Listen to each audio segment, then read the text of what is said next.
الحمدللہ رب العالمین والصلاة والسلام علی رسولہ محمد وعلی آلہ وصحبہ اجمعین اما بعد۔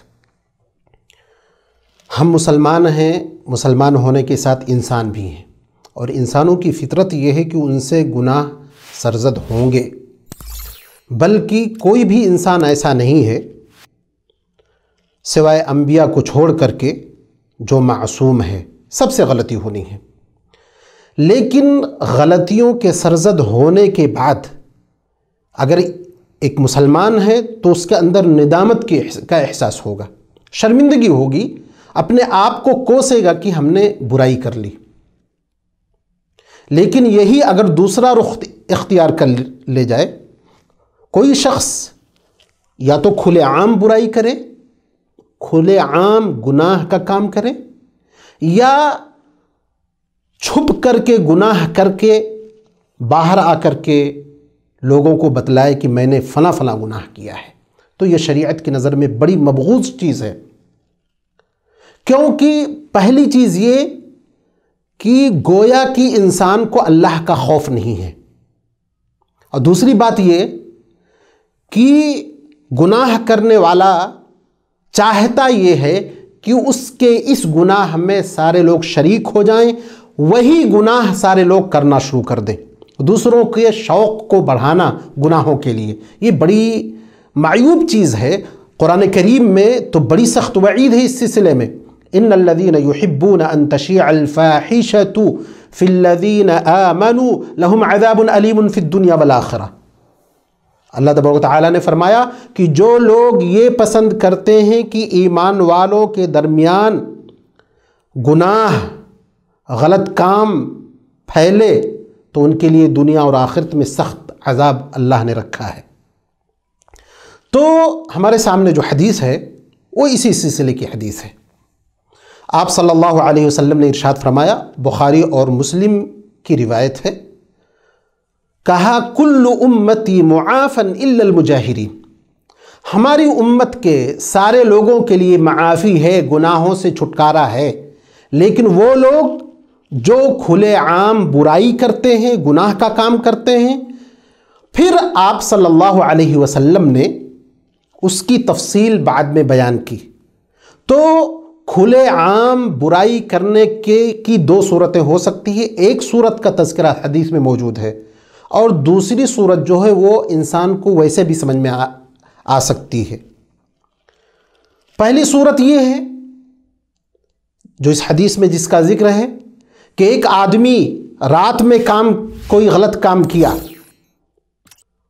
ثم یقول یا فلان عملت بالبارحۃ کذا وکذا، اللہ نے اس گناہ کو چھپا دیا تھا، اس کا نفس جانتا تھا یا اللہ رب العزت والجلال، لیکن وہ آیا باہر نکل کر کے یا صبح ہو کر کے لوگوں سے کہنا شروع کیا، اے فلاں آدمی میں نے رات میں یہ کام کیا ہے۔ حدیث میں آتا ہے، آپ صلی اللہ علیہ وسلم نے فرمایا کہ اس شخص کو اللہ تبارک و تعالی نے چھپا دیا تھا، اس کے اوپر پردہ ڈال دیا تھا، لیکن اس نے خود اپنے آپ کی فضیحت کر ڈالی۔ اور جو فضیحت کرنے کا عمل ہے یا اپنے گناہوں کا اعلان کرنے کی جو بات ہے، یہ ویسے نہیں ہے کہ ایک انسان شرمندہ بھی ہو، گناہوں کا اعلان بھی کرے، میں نے یہ کام کیا، کہیں غلط کاری کیا، فحش کام کیا، کوئی چیز دیکھا، وہ ساری چیزیں آ کر کے سامنے والے کو بیان کر دینا۔ اس میں دو چیزیں ہیں۔ پہلی چیز یہ ہے کہ اگر حاکم سخت ہے، اسلامی قانون ہے، تو پکڑا جائے گا اور اس کے اوپر حد نافذ ہوگا، اور شریعت نہیں چاہتی کہ کسی سے اگر غلطی ہو گئی ہو، کوئی بدکاری کا بھی کام ہو گیا ہو، تو وہ اگر چھپ جائے تو اللہ تبارک و تعالیٰ اس کو چھپا دیتا ہے، آخرت میں اللہ رب العزت والجلال جیسا چاہے گا حساب لے گا۔ اس میں ایک حدیث اور یاد کرنے کی ہے جو بخاری کی روایت ہے۔ حدیث میں آتا ہے، آپ صلی اللہ علیہ وسلم نے فرمایا کہ ایسا شخص جو چھپ کر کے گناہ کر لیتا ہے یا گناہ ہو جاتا ہے اس سے، اللہ رب العزت والجلال سارے لوگوں کی نگاہوں سے چھپا کر کے اس کو سوال کرے گا، پوچھے گا، اے بندہ فلاں کام تو نے کیا؟ وہ کہے گا ہاں۔ فلاں کام کیا؟ وہ کہے گا ہاں۔ یہاں تک کہ بندہ یہ تصور کرے گا اب میری ہلاکت یقینی ہے، اللہ تبارک و تعالیٰ اس سے کہے گا جس طرح دنیا میں تیری ستر پوشی میں نے کی تھی، آج قیامت کے دن اتنے سارے لوگوں کے سامنے میں نے تیری ستر پوشی کی ہے۔